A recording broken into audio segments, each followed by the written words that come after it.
আগে মনে হতো কিছু মানুষের সাথে পরিচয় না হলেই ভালো হতো। এখন মনে হয় পরিচয় হয়েই ভালো হয়েছে। জীবনে দু একটা খারাপ মানুষ আসাও দরকার আছে, তা না হলে ঠিক জীবনের অভিজ্ঞতা ঝুলিটা পূর্ণ হয় না। কম বেশি সবার জীবনেই খারাপ অভিজ্ঞতা কিছু আছে, আমার জীবনেও আছে।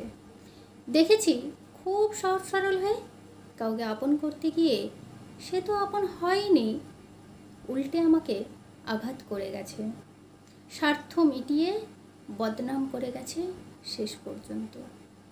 কিছু মানুষ আছে দেখবে যারা শুধু তোমার থেকে নিয়েই যাবে, আর আমরা কিছু বোকা মানুষ শুধু দিয়েই যাই। এই দিতে থাকাটাই ভুল।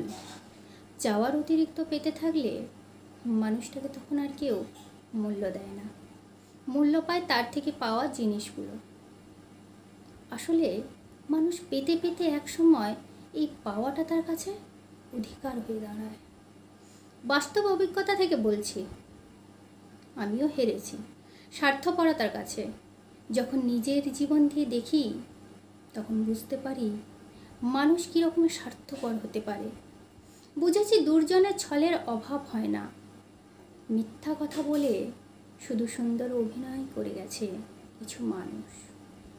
কিছু মানুষ কখনো কৃতজ্ঞতা স্বীকার করে না, তাদের মধ্যে অপরাধ বোধও কাজ করে না।